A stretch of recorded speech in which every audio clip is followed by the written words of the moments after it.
He walked into a building on a Wednesday afternoon to prepare for a race. He never walked back out. No crash. No collision. No final lap goodbye. Just a man who loved racing so much that he was still grinding, still preparing, still pushing, right up until the very last moment his body would let him. A 911 call. A bathroom floor. Blood. And then silence. By Thursday night, the most winning driver in NASCAR history was gone. 41 years old. A wife at home. A son who had just turned 11 3 days earlier. A 4-year-old daughter who will grow up knowing her father only through highlight reels and the stories people tell about him. The number 8 Chevy is sitting at Charlotte Motor Speedway right now. Parked. Untouched. The man who built that car, designed that number, and made it mean something, he is never coming back to it. And here is what nobody is talking about. The warning signs were there for 11 days. 11 days of a body sending distress signals that everyone around him missed, including Kyle himself. He was still winning races. He was still leading laps. He looked completely fine. And then he was gone. How does a 2-time NASCAR champion go from dominating a race on Sunday to dying 4 days later? That answer is more heartbreaking than you are ready for. Stay with me. Before we dive into this heartbreaking story, if you find value in in-depth coverage like this, please hit that like button and subscribe to the channel. Your support helps us bring you stories that matter. The racing world was wide awake at 2 in the morning, scrolling, crying, and trying to make sense of it all. The garage went quiet. The phones started ringing. And by Thursday night, the NASCAR world was sitting with news nobody saw coming.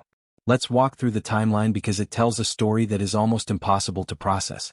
On Thursday, May 21st, Kyle's family put out a short message saying he had been hospitalized with what they called a severe illness. They said he was getting treatment and would miss his weekend race at Charlotte.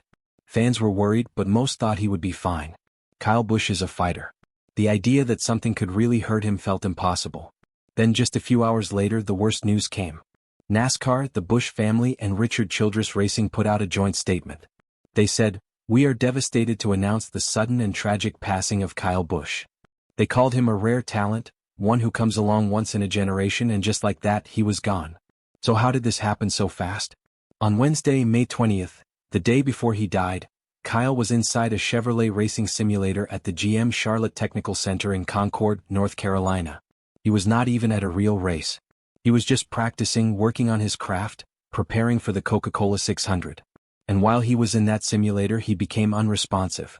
A 911 call revealed he was coughing up blood on the bathroom floor. They rushed him to a hospital in Charlotte. He never came home. For those unfamiliar, a racing simulator replicates G-forces and motion exactly like real racing. Tracks are scanned to high resolution, and drivers can test setups without ever strapping into a car. Kyle was still grinding, still preparing, even while sick. The Busch family later confirmed the cause of death. Severe pneumonia progressed into sepsis, resulting in rapid and overwhelming complications. Now here is what makes this even harder to process. Kyle had been showing signs that something was off for almost 2 weeks. 11 days before his death, he was racing at Watkins Glen. Near the end of the race, his voice came over the radio asking for a doctor to give him a shot the moment he finished. The TV broadcast noted he was fighting a sinus cold that got worse because of the strong forces on his body during the race. He still finished 8th that day. He told reporters later he had a pretty bad cough. Then last weekend he raced again at Dover. He won the Truck Series race for Richard Childress Racing. He led 147 laps. It was a dominant win. He finished 17th in the All-Star race that same weekend. Nobody watching had any idea he was about to be in a hospital bed just a few days later. He won a race just days before he died. And nobody knew. Let's talk about who Kyle Busch really was on the track because the numbers are staggering. He had 63 wins in the Cup Series. That puts him 9th on the all-time list. He won the championship in 2015 and again in 2019. He had 102 wins in what we now call the O'Reilly Auto Parts Series. He had 69 wins in the Craftsman Truck Series. Both of those are all-time records that nobody has ever come close to. Add them all up and Kyle won 234 races across NASCAR's 3 big national series. That is more than any driver in history. He also held the record for winning at least one race for 19 years in a row from 2004 all the way through 2023. He was in his 22nd full-time season at the top level. Nobody has come close. Nobody. His career spanned 3 legendary teams. Hendrick Motorsports, where he became the youngest Cup winner at the time, Joe Gibbs Racing, 2008 to 2022, where he spent 15 years and scored 56 of his 63 Cup wins in that iconic M&M's car, and Richard Childress Racing 2023 to 2025, where he drove the number 8 Chevy. He also owned Kyle Busch Motorsports, his own truck series team, which won 100 races and launched the careers of drivers like Eric Jones and Christopher Bell. Kyle was born May 2, 1985 in Las Vegas, Nevada. His dad Tom was a mechanic who raced locally. His older brother Kurt is already in the NASCAR Hall of Fame. They grew up racing go-karts in cul-de-sacs and parking lots. Back in 2001, Kurt told the racing world, "You think I'm a pretty good race car driver? Wait until you see my brother. He's the best driver in the family." He was right. Kyle was known as Shrub early on, the younger Busch sibling, but he became Rowdy, a nod to Days of Thunder and his aggressive style. His loyal fans called themselves Rowdy Nation. He was a polarizing figure. Post-race confrontations, blunt interviews, unfiltered opinions. Fans either loved him deeply or could not stand him. But he was always real. After every win he performed a showman's bow, a tribute to his Las Vegas roots, like a magician stepping out of the smoke of a burnout.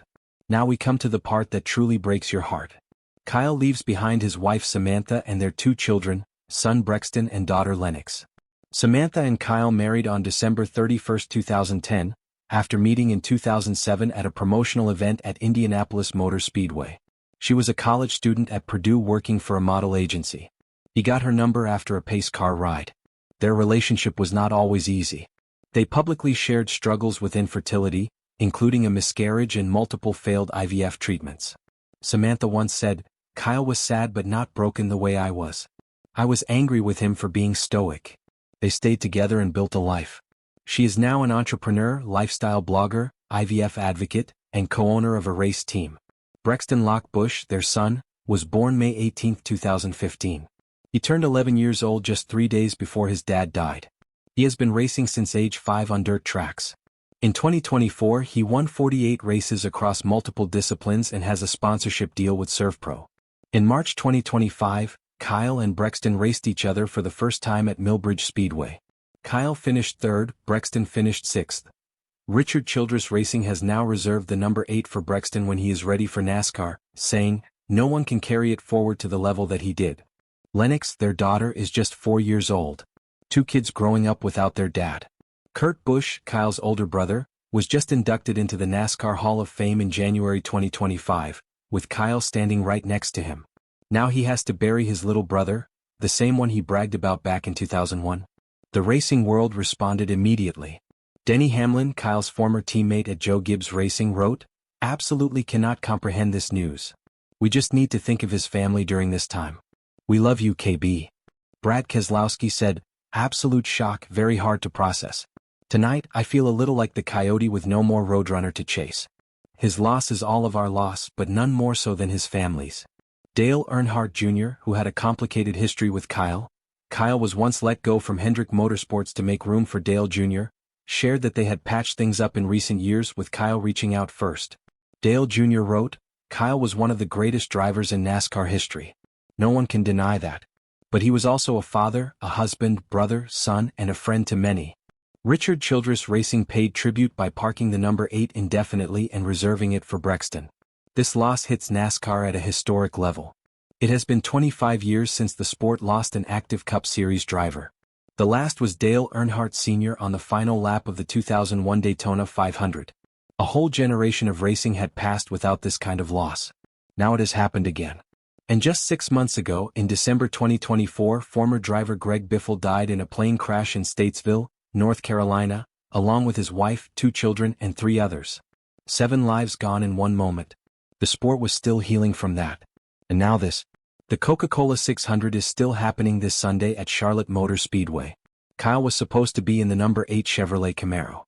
Austin Hill will drive the number 33 instead. The garage where Kyle prepared will be the same garage.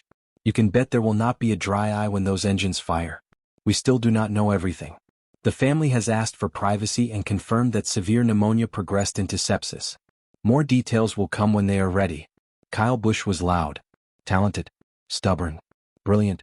He showed up every weekend wanting to win every single race in every single series.